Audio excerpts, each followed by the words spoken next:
जय हिंद दोस्तों।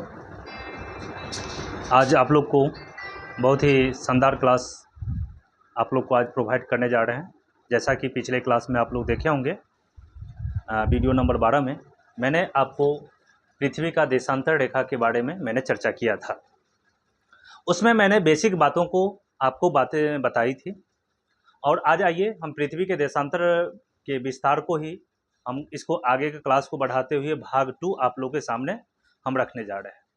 भाग 2 क्या है सो देखिए। पिछले क्लास में जैसा कि हम लोग बताए थे बेसिक बातें, देशांतर रेखा होती क्या है, कैसा होता है, किस तरह से होती है, किस तरह से पृथ्वी पर इसका स्केच किया गया। तो जिस तरह से आपके सामने देखेंगे, ये पृथ्वी है मेरा और ये पृथ्वी है, ये अर्थ है। और हम जानते हैं अर्थ पर ये आपका नॉर्थ पोल हो गया और ये आपका साउथ पोल हो गया, यानी ये उत्तरी ध्रुव हो गया और दक्षिणी ध्रुव हो गया।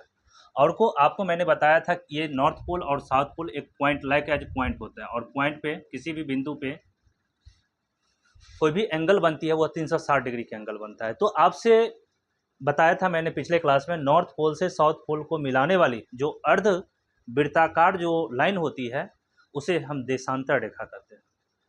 यानी semi circle of the earth to be connected to the north pole to south pole is called the longitude.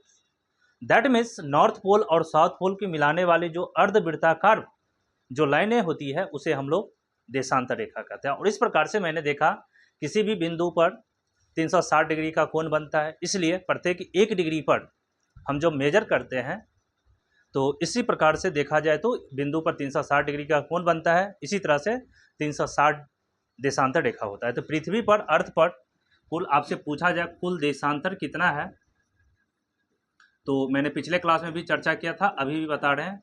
पृथ्वी पर कुल देशांतर की जो संख्या होता है वो 360 होता है।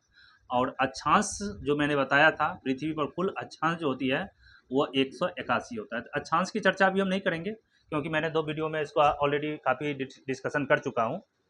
अभी जो हमको चर्चा करना है कुल देशांतर 360 है।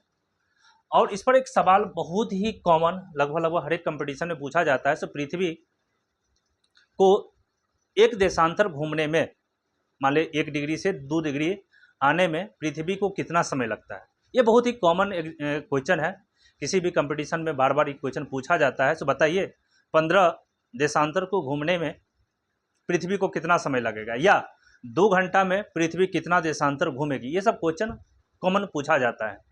तो यदि हम एक देशांतर को पृथ्वी को एक देशांतर घूमने में लगा समय, यदि पृथ्वी मान के चलिए एक यहाँ है, हम जानते हैं यहाँ सूर्य है, ये सूर्य है और पृथ्वी पश्चिम से पूरब की ओर घूम रही है। तो इसके सामने अक्षांश, एक अक्षांश आएगा, फिर दूसरा देशांतर आएगी, सॉरी अक्षांश नहीं देशांतर। तो एक देशांतर से मान ली एक देशांतर ये है और दूसरा देशांतर ये है। तो पृथ्वी जब घूमेगी तो ये देशांतर यहाँ फिर आएगी और ये देशांतर दूसरी साइड चली जाएगी। तो कुछ ना कुछ समय लगेगा पृथ्वी को घूमने में। तो एक वही क्वेश्चन है, पृथ्वी को एक देशांतर घूमने में कितना समय लगता है। तो यहाँ बच्चे 4 मिनट आंसर देता है, जो कि आंसर भी 4 मिनट ही होता है। लेकिन बच्चे लोग यहाँ पे समझ नहीं पाता ये 4 मिनट का कैलकुलेट हुआ कैसे, तो हुआ कैसे। तो इसी क्लास में आपको हम ये समझाने की कोशिश करेंगे। तो पृथ्वी को एक देशांतर घूमने में 4 मिनट लगा तो कैसे लगा। और यदि आप ये जान जाते हैं तो किसी भी प्रकार का क्वेश्चन यदि देशांतर से पूछा जाता है तो आप बहुत ही आसानी से बारीकी से समझ जाएंगे। तो एक बात आप ये याद रखेंगे, सो एक देशांतर को पृथ्वी को घूमने में 4 मिनट कैसे लगता है सो देखो। तो देखिए हम इसको आप लोग को हम सॉल्व करके बताते हैं। जैसा कि हम लोग जानते हैं, देखिए सभी बच्चे इसको समझिएगा, इसको याद तो करना ही है, लेकिन कहाँ से आया उसको हम डिस्क्राइब करने थे। जैसा कि हम लोग जानते हैं, क्या जानते हैं, पृथ्वी अपने अक्ष पर पूरा घूर्णन या पूर्ण घूर्णन 24 घंटा में कंप्लीट करती है।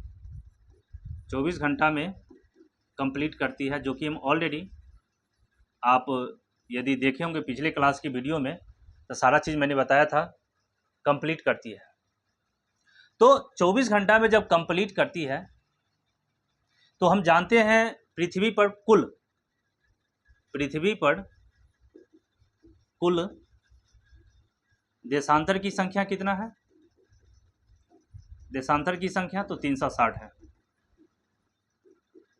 और ये 360 देशांतर को घूमने में, क्योंकि पृथ्वी एक चक्कर अपने अक्ष पर, मान के चलिए पृथ्वी है और अपने अक्ष पर घूमने में 360 लगाती है, 24 घंटा लगाती है, तो 24 घंटा में 360 देशांतर अपने आप घूम जाएगी।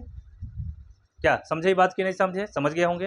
अर्थात 360 देशांतर को घूमने में पूरा एक दिन लग जाता है पृथ्वी को। मतलब कि 360 देशांतर घूमने में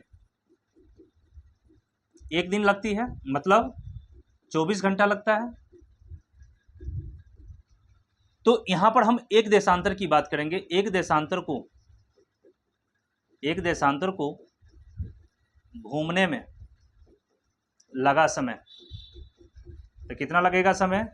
24 घंटा अब बट्टा 360, ये आवर में आ जाएगा। लेकिन यहाँ पर 24 छोटा है, 360, तो हम लोग ऐसा करते हैं, जो घंटा है ना उसको हम मिनट में चेंज कर लेते हैं। तो मिनट में जब चेंज कीजिएगा आप लोग या हम लोग, तो 24 गुणे कितना से मल्टीप्लाई करेंगे? 60 से।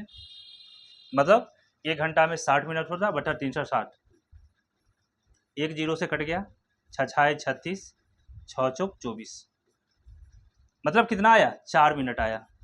समझ गए होंगे दोस्तों। अर्थात एक देशांतर को घूमने में पृथ्वी कितना समय लगा? 4 मिनट लगा। तो इसी प्रकार से ये हमारा एक क्वेश्चन काफ़ी इंपॉर्टेंट बन गया। हम लोग तो जानते ही हैं, तो एक देशांतर को घूमने में पृथ्वी को 4 मिनट लगा, लेकिन कैसे लगा आपने आज जान गया। कैसे जाना? सो देख लीजिएगा, पृथ्वी को एक पूरा चक्कर लगाने में 24 घंटा, और एक पृथ्वी पर कितने देशांतर होता है? 360 देशांतर।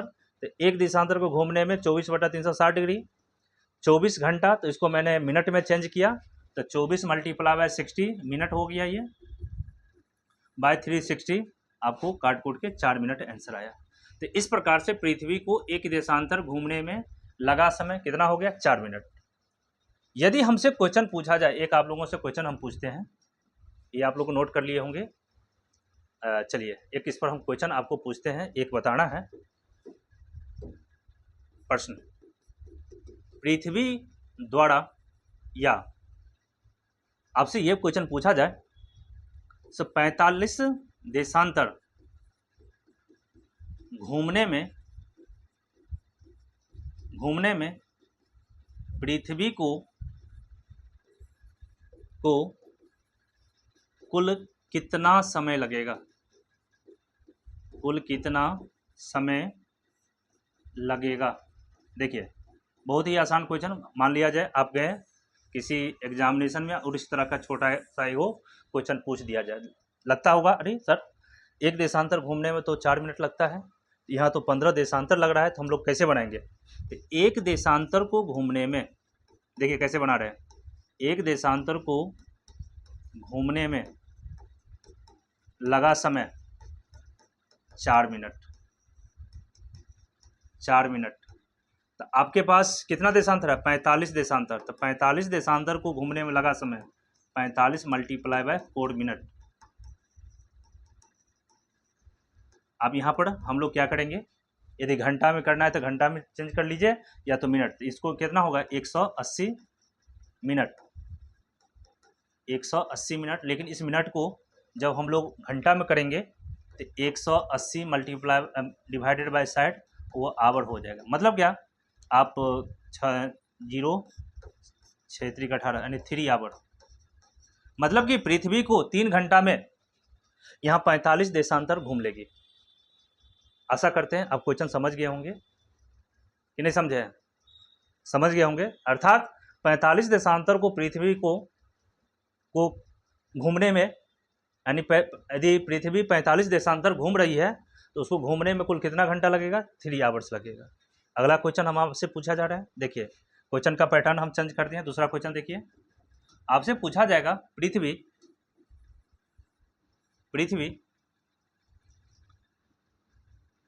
5 आवर में, 5 आवर मतलब 5 घंटा में कुल कितना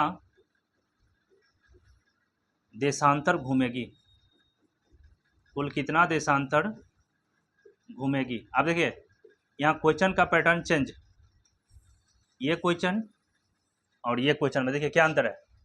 यहाँ आपके पास देशांतर दिया हुआ था तो समय पूछ रहा था, यहाँ पर आपके पास समय दिया हुआ है और यहाँ देशांतर पूछ रहा है। तो बात एक ही है, क्वेश्चन का पैटर्न देखना है हमसे, क्वेश्चन दिया क्या है और पूछा क्या जा रहा है। जैसा हम एक ही कंसेप्ट समझते हैं, एक मिनट, हम एक ही कंसेप्ट समझते हैं। क्या समझते हैं? एक देशांतर को घूमने में, एक देशांतर को घूमने में लगा समय, एक देशांतर को घूमने में लगा समय 4 मिनट। तो देखिए इस सवाल में आपके पास देशांतर दिया रहा था, टाइम पूछ रहा था, तो हम लोग क्या किए, एक देशांतर को घूमने में लगा 4 मिनट, तो 45 देशांतर, तो 45 देशांतर मल्टीप्लाई बाय 4। क्यों 4 से गुना किए? क्योंकि एक देशांतर को घूमने में 4 मिनट लग रहा था। मेरे पास कुल कितने देशांतर है? तो 45 देशांतर, तो 45 मल्टीप्लाई बाय 4 मिनट हो गया और मैंने उसे 60 से डिवाइड किया, घंटा में आंसर आ गया। अब इस केस में मेरे पास घंटा दिया हुआ है, समय दिया हुआ है, तो देशांतर पूछा जा रहा है, तो हम लोग क्या करेंगे, उल्टा करेंगे, अर्थात 4 मिनट में एक देशांतर। तो यहाँ पर कितना घंटा है? 5 आवर है, तो हम लोग क्या करते हैं, पहले 1 मिनट पहले निकाल लेते हैं। 1 मिनट में कितना देशांतर होगा? तो 1/4, तो है कितना, 5 आवर है, तो 5 मल्टीप्लाई बाय 60 मिनट बराबर 1/4 मल्टीप्लाई बाय 5 मल्टीप्लाई बाय 60। क्या क्वेश्चन समझ में आया आपको? देखिए फिर से आइए समझाने की कोशिश करते हैं। ज्योग्राफी दोस्तों एक ऐसा सब्जेक्ट है जहाँ साइंस का भी प्रयोग होगा और कुछ मैथमेटिक्स कैलकुलेशन भी यूज होगा, तो घबराना नहीं है, बहुत ही बेसिक से सारा कंसेप्ट को क्लियर करेंगे। यहाँ फिजिक्स का भी प्रयोग होगा, केमिस्ट्री का भी प्रयोग होगा, कुछ इतिहास का भी प्रयोग होगा, तो सारे सब्जेक्टों को लेकर चलना पड़ेगा यहाँ पे, क्योंकि ज्योग्राफी बहुत ही अपने आप में मायने रखता है। सामान्य अध्ययन को समझने के लिए सबसे पहले अब ज्योग्राफी को समझना पड़ेगा, तभी जाके आप अन्य चीज़ को समझ सकते हैं, नहीं तो यही हो जाएगा, रटने वाली बात ही हो जाएगी। तो रटने से आप छुटकारा चाहते हैं तो आपको थोड़ा ज्योग्राफी पर कंसंट्रेट करना पड़ेगा, समझना पड़ेगा, बारीकी से समझना पड़ेगा। इसलिए इसको आप समझना है तो मेरा जितना भी वीडियो सीरीज में चल रहा है, एक एक करके वीडियो को देखिए। जो भी मेरा वीडियो आप एकदम जितना भी आप लोगों के लिए हम उपलब्ध कराए हैं और सिस्टमेटिक ढंग से आप यदि देख लेते हैं तो मैं विश्वास करता हूं, दिलाता हूं, आपको किसी भी बिंदु पे कोई भी तरह की प्रॉब्लम नहीं होगी। मैंने बहुत ही आसानी से पूरे ज्योग्राफी को समझाने की प्रयास किया है। इसके लिए थोड़ा आप समय दीजिए, थोड़ा बारीकी से ये क्वेश्चन को देखिए। देखिए जैसे ऐसे इस पर देखिए कितना सुंदर क्वेश्चन बना है देशांतर, खाली बच्चे लोग ये याद कर लेता है पृथ्वी पर 360 देशांतर है, लेकिन इसका प्रयोग देखिए। मैंने पिछले क्लास में लगभग 35 से 40 मिनट का वीडियो डाला, अभी भी लगभग इतना का बनेगा और हो सकता है तो एक और वीडियो भी हमको इस पर अपलोड करना पड़ेगा। क्यों? क्योंकि आपके लिए आप सीख पाइए। तो देखिए यहाँ पर फिर पुनः समझाने की कोशिश करते हैं। यहाँ पर 5 घंटा में पूछ रहा था कुल कितने देशांतर घूमेगी, यहाँ मतलब हम टाइम को लेके हम लोग देशांतर को निकालेंगे। तो यहाँ पर एक देशांतर को घूमने में लगे 4 मिनट, तो 4 मिनट बराबर एक देशांतर।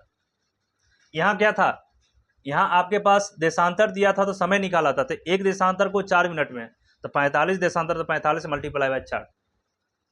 यहाँ मेरे पास समय दिया हुआ है, देशांतर पूछ रहा है, तो एक ही फार्मूला है, एक देशांतर घूमने में लगा समय 4 मिनट, तो 4 मिनट बराबर एक देशांतर, तो 1 मिनट बराबर 1/4 देशांतर। टाइम कितना है, 5 घंटा, तो 5 गुणे, यहाँ घंटा को मैंने क्या किया, घंटा को मैंने मिनट में बदला, तो 5 मल्टीप्लाई बाय 60 मिनट, तो क्या हो जाएगा 1/4 गुणे 5 मल्टीप्लाई बाय 60, कैलकुलेशन कर दीजिए, इसको 4 से काटेंगे 15, अर्थात आपको 5 आवर में टोटल कितना हो जाएगा, मतलब 5 गुणे 60 मिनट, मतलब यही समय वही हुआ 5 घंटा, बराबर क्या होगा 15 × 5 75, मतलब 75 देशांतर घूमेगी पृथ्वी, याद रखेंगे। यानी 5 घंटा में 75 देशांतर घूमेगी। तो एक याद कर लीजिएगा, रिजल्ट याद कर लीजिएगा, एक ही रिजल्ट याद करना है। एक रिजल्ट क्या याद रखना है, कैसे आया उसका भी कैलकुलेशन कर लिया आप लोग, समझा रहे हैं। देखिए, पृथ्वी को एक देशांतर घूमने में लगा समय 4 मिनट। तो ये बताइए आप लोग बिना कैलकुलेशन करके 1 घंटा में कुल कितने देशांतर घूमेगा, बताइए। तो याद रखना 4 मिनट बराबर 1 देशांतर। तो 1 घंटा में कितना होता है, 60 मिनट होता है। तो 15 चौका 60, मतलब 1 घंटा में 15 देशांतर घूमेगी। तो एक रिजल्ट आप लोग याद रखेंगे, इसको प्रॉपर वे से नोट कर लीजिएगा। इस दोनों सवाल को आप बनाइएगा और इस पर थोड़ा हम एक रिजल्ट आप लोग को तैयार कर देते हैं दोस्तों, इसको और इसको अब जरूर अपने कॉपी में नोट कीजिए। अब हम आगे बढ़ते हैं, एक रिजल्ट याद करा देते हैं आप लोग को। देखिए क्या रिजल्ट है, आप लोग का पहला रिजल्ट क्या है, 1 मिनट में, ये सब आपका रिजल्ट है। सभी बच्चे अपने कॉपी में इसको नोट करेंगे। रिजल्ट, 1 मिनट में 1 देशांतर घूमती है, सॉरी 4 मिनट में, यहाँ पे 4 मिनट में 1 देशांतर घूमती है। तो बताइए 60 मिनट में कितना होगा, यानी 4 मिनट में 1 देशांतर, तो 15 से उसको गुणा कीजिए, 15 चौका 60, मतलब 1 आवर में क्या हो जाएगी, 15 से मल्टीप्लाई किए हैं, 15 चौका 60, तो इधर भी 15 से गुणा कीजिएगा, तो 15 देशांतर, याद रखेंगे 15 देशांतर। आपसे पूछा जाए 1 देशांतर को घूमने में कितना मिनट लगती है, तो 4 मिनट। तो 15 देशांतर घूमने में 1 घंटा, या 1 घंटा में कितना देशांतर घूमेगी, तो 15। यदि आपसे पूछ दिया जाए 2 घंटा में कितना देशांतर घूमेगी, तो 1 आवर में 15 देशांतर, तो 2 आवर में 30 देशांतर घूमेगी। एकदम नोट करते जाइए। यदि 3 आवर हमसे पूछा जा रहा है तो क्या कहेंगे, 15 तिया 45 देशांतर होगी। यदि हमसे 4 आवर की बात करेगा तो 15 चौका 60 देशांतर होगी। यदि हमसे आपसे 5 आवर की बात करेंगे तो क्या करेंगे, 15 पचे 75 होगा, 75 देशांतर घूमेगी। यदि हमको 10 घंटा क्या पूछा जाएगा तो एक ही बात याद रखना है, 1 घंटा में 15 देशांतर, तो 10 में, तो 10 को इससे गुना कर दीजिएंगे, 150 देशांतर घूमेगी। क्या ये रिजल्ट आप लोग आशा करते हैं सारी चीज़ समझ गए होंगे। दूसरा, ये दूसरा कंसेप्ट को समझिए। यहाँ पर देखिएगा, एक देशांतर को घूमने में, एक देशांतर को घूमने में लगा समय कितना मिनट, 4 मिनट। तो बताइए 10 देशांतर घूमना है तो 10 चौक 40 मिनट लगेगा। यदि हमको 20 देशांतर घूमना है तो 20 चौक 80 मिनट लगेगा। यदि हमारे पास 30 देशांतर घूमना है तो 30 गुणे 4 बराबर 120 मिनट बराबर 2 आवर। तो इस प्रकार से आपको क्वेश्चन डायरेक्ट भी बना सकते हैं, यदि कुछ रिजल्ट आप लोग यदि समझ गए होंगे तो ये हमारा जो कंसेप्ट बना था वो किस पर बना था, देशांतर पे। अब आइए हमारा जो अगला टॉपिक है उसको हम लोग देखते हैं। आइए, आशा करते हैं आप लोग ने इस क्लास को बहुत ही एंजॉय करके पढ़ा होगा। अब आइए इसी पर बात करते हैं, उसी पर कुछ और क्वेश्चन हम बनाने की कोशिश करते हैं। तो देखिए क्वेश्चन क्या है वो देखिए, समझने की कोशिश करेंगे। मैंने पिछले क्लास में बताया था पृथ्वी पर कुल 360 देशांतर है, 180 इस साइड हुआ और 180 लगभग एक साइड इस साइड हुआ, जिसमें 0 भी इन्वॉल्व करके लेंगे। आप लोग पिछले क्लास में यदि आप पढ़े होंगे तो बताइए 0 डिग्री देशांतर को क्या कहते हैं, अंतर्राष्ट्रीय मानक समय रेखा कहते हैं या अंतर्राष्ट्रीय मानक तिथि रेखा कहते हैं। पहला पॉइंट ये भी मैंने बताया था, 0 डिग्री देशांतर को अंतर्राष्ट्रीय मानक समय रेखा कहा जाता है। और ये अंतर्राष्ट्रीय मानक समय रेखा कहाँ से पास करती है, वो भी कमेंट बॉक्स में आप बताइए थोड़ा, क्योंकि मैंने पिछले क्लास में बताया था।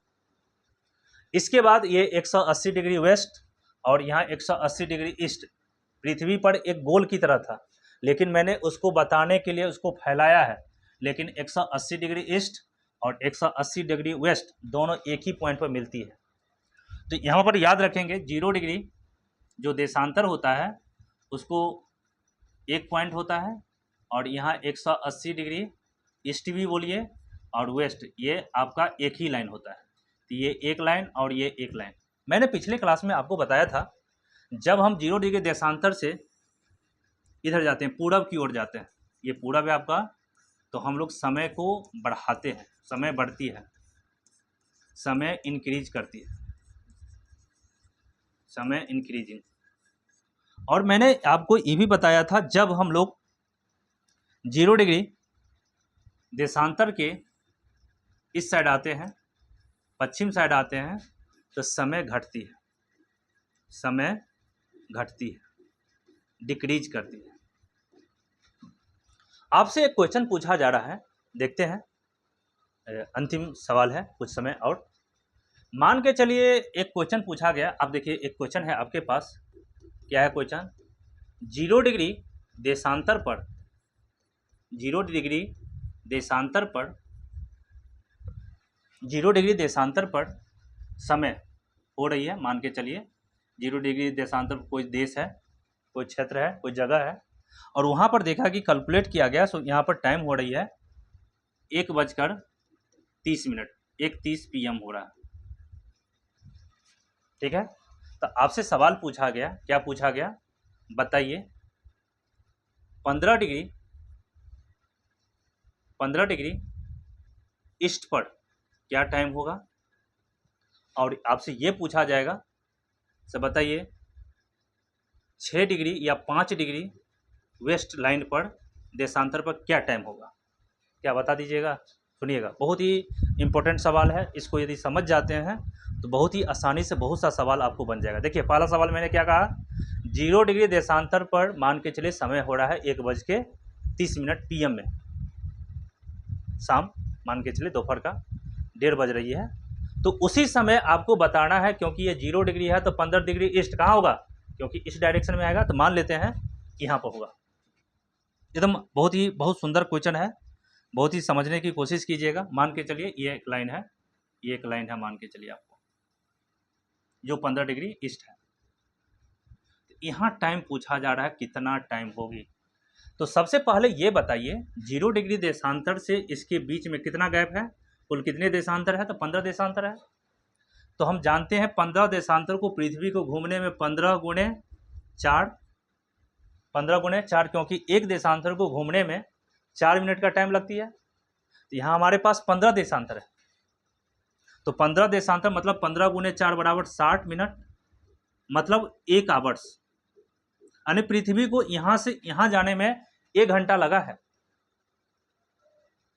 यानी 0 डिग्री से 15 डिग्री ईस्ट पर जाने के लिए पृथ्वी को पूरा का पूरा 1 घंटा लग गया है। तो जब 1 घंटा लग गया है तो हमको क्या करना है, 1 घंटा इसमें कहीं ना कहीं यहाँ पर 1:30 बज रही है, और मैंने बताया था इधर जाने पर समय बढ़ती है, तो यहाँ 1:30 हो रही है, 1:30 PM हो रही है, और इधर जाने के बाद समय बढ़ेगा, तो 1:30 में आप क्या करेंगे, 1 आवर को, क्योंकि 15 गुणे 4, क्योंकि 15 देशांतर को और 4 से गुणा करेंगे तो 1 घंटा यहाँ से यहाँ तक लग जाएगी, समझिएगा बारीकी से। तो आपके पास 1 घंटा एक्स्ट्रा होगा, मतलब कि यहाँ 1:30 बज रहा है, तो आपको यहाँ 2:30 PM होगी। तो यहाँ टाइम कितना होगा, याद रखिएगा, 15 डिग्री ईस्ट देशांतर पर टाइम होगा वो 1:30 PM जोड़ 1 आवर जोड़ेंगे तो हमारा 2:30 PM हो गए। तो बहुत ही इंपॉर्टेंट क्वेश्चन था, VVI क्वेश्चन था, कितना बार इस तरह का क्वेश्चन पूछा जाता है। दूसरा सवाल हम ये बनाने की कोशिश करते हैं, 0 डिग्री देशांतर पर 1 बज रहा है, तो हमसे पूछा गया 5 डिग्री वेस्ट पर बताइए। तो 5 डिग्री वेस्ट मान लिया जाए, यहाँ पर 5 डिग्री वेस्ट हो गया एक टाइम, क्योंकि ईस्ट जाएंगे तो इधर ईस्ट होगा और इधर जाएंगे तो वेस्ट होगा। तो 5 डिग्री वेस्ट पर पूछा जा रहा है टाइम। तो ये बताइए हम तो जानते हैं एक देशांतर को घूमने में 4 सेकंड लगता है, अति 4 मिनट लगता है। तो यहाँ पर 5 हो गया, 1 2 3 4 5, यहाँ पर 5 से क्या करेंगे, 5 देशांतर गुने 4 मिनट बराबर आपका 20 मिनट हो गया। और इधर आने के बाद समय घटती है, तो क्या बताइए 1:30 में हम जोड़ेंगे कि घटाएंगे, तो यहाँ पर हम लोगों को समय को घटाना पड़ेगा। कहीं भी रेफरेंस पॉइंट जहाँ से लीजिएगा, यदि हम इधर जा रहे हैं, पूरब की ओर जा रहे हैं, तो समय को इंक्रीज करेंगे जो दिया गया टाइम रहेगा। और जो दिया गया टाइम से यदि आप पश्चिम की ओर जाते हैं तो जितना देशांतर होगा उसको 4 से मल्टीप्लाई करके उस समय से घटा दीजिएगा। इतना ही बात को समझना है। इसके बाद विश्व का कहीं भी बैठे बैठे किसी भी रेफरेंस जगह समय को मेजर करके अब अपना टाइम निकाल लेंगे। तो देखिए लास्ट एंड फाइनल, तो 5 डिग्री वेस्ट पर क्या टाइम होगा, आइए टाइम क्या होगा बता रहे हैं। तो एक्चुअल टाइम है आपका 1:30 PM और माइनस क्यों कितना टाइम लग रहा है, 20 मिनट आपको इधर आना पड़ा है, तो 20 मिनट आपको इसमें से घटा दीजिए। तो एक्चुअल जो टाइम होगा 1:10 PM होगा। तो देखिए हो गया आंसर, ये हमारा आंसर हो गया और ये आपका आंसर हो गया। तो एक क्वेश्चन बन गया, 0 डिग्री देशांतर पर यदि 1:30 PM हो रहा है तो 15 डिग्री ईस्ट पर 2:30 PM होगा और 5 डिग्री वेस्ट पर 1:10 PM होगा। आप लोगों को क्लास का अंतिम सवाल आप लोगों को यहाँ पर हम बोर्ड पर दे के जा रहे हैं।